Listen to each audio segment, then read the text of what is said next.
write those Arthur books. Maybe you've read some of them. Well, today I wanted to talk a little bit about how I write them, how I illustrate them. So let's go inside and take a look.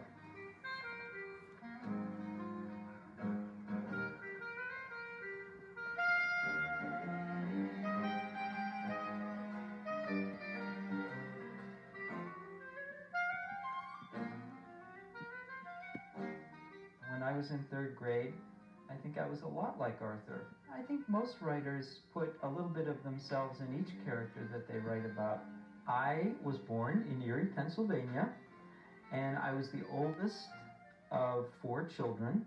Here I am with my mom and my dad, my sister Bonnie, my sister Colleen, and my sister Kim. My grandma Thora would tell us stories whenever we wanted them. The best stories were when Grandma Thora would tell us spooky stories, because she would take out her false teeth to tell those. For many years, I dreamed of having a beautiful studio where I could go to work every day. And when we moved to Hingham, there was a great barn behind our house. And I imagined myself working upstairs on the top floor of this barn. And if I look out my windows, as I do every morning, I see the treetops. And I imagine myself working in a treehouse. I remember when I realized what it was I really wanted to do with my life. When my son Tolan was 5 years old, and he said to me, "Dad, will you tell me a bedtime story?" And I went in to tell him the story, and he said, "Tell me a story about a weird animal." So I thought for a minute, and I don't know why, but an aardvark popped into my head. And I said, "Well, once upon a time, there was this little aardvark." Tolan said, "What was his name?" And I said, his name was Arthur. A-A-R-D-V-A-R-K. A-A-R-D-V-A-R-K. A-A-R-D-V-A-R-K. A-A-R-D-V-A-R-K. I bet your kids think that illustrators sit down and they draw a picture and it turns out perfectly the first time. Well, that's not the case. When I draw a picture, I usually start with pencil and I get ready to make a lot of mistakes. And one of my favorite things is my electric pencil sharpener. So I make sure that I have a very sharp pencil. And then I start on a piece of paper that isn't usually the piece of paper that the actual illustration that you see in the book is on. But it's a thinner piece of paper, and I start drawing with my pencil, and I use my eraser.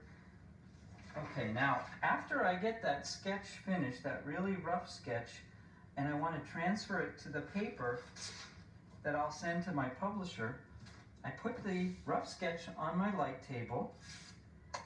And let's turn on the light. And see how that light comes through and it makes the drawing seem much clearer. And now, let's put the good paper on top of the sketch. Okay, now I take one of those permanent ink pens.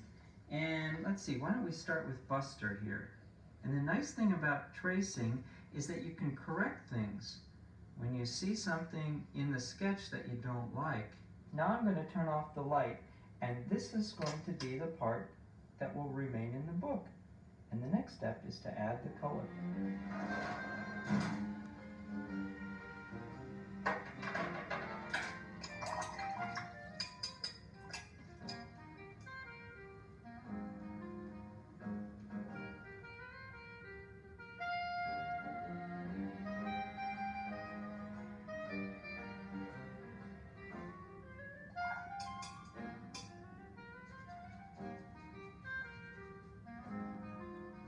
Let's talk a little bit about how I write the stories and how that part of the book comes together. Well, the ideas usually come from something that might be happening with my kids. Let's pick an example, Arthur's Tooth.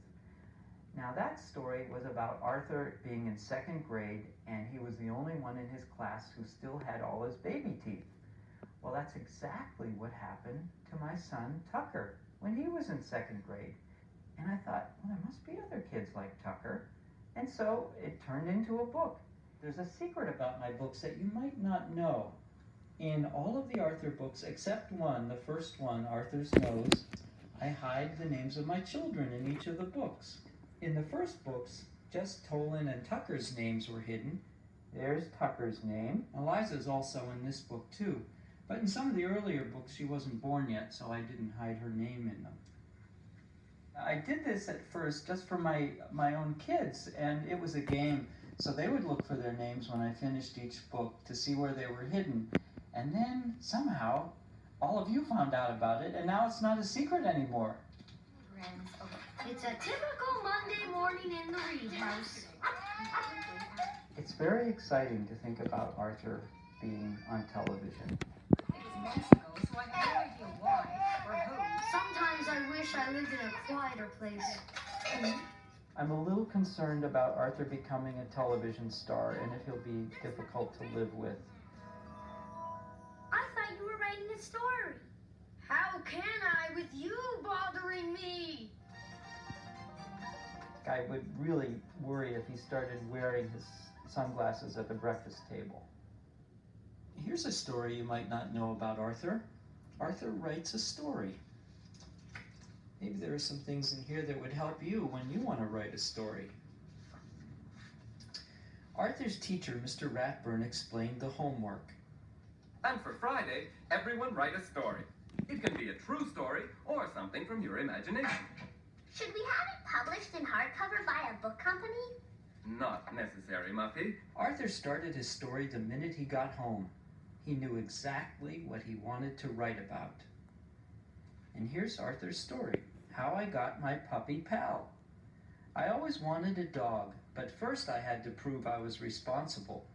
So I started Arthur's pet business. Has anybody seen Perky? Perky! Perky! Come here, Perky! But then I found her, and she had 3 puppies, and I got to keep one of them. That's how I got my dog pal. The end. That is such a boring story, Arthur. You really think so? Does it have to be real life? Because your life is so dull. If it were me, DW suggested, I'd make the story about getting an elephant. And I got to keep a baby elephant and named him Pal. What do you think? I guess it's okay.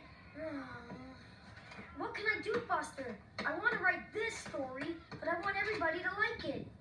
I'm writing a cool science fiction story. All the best stories take place in outer space. On Thursday, everyone at the Sugar Bowl was talking about their stories. Last year, a kid wrote a country western song for her story, said Prunella, and she got an A+. A+?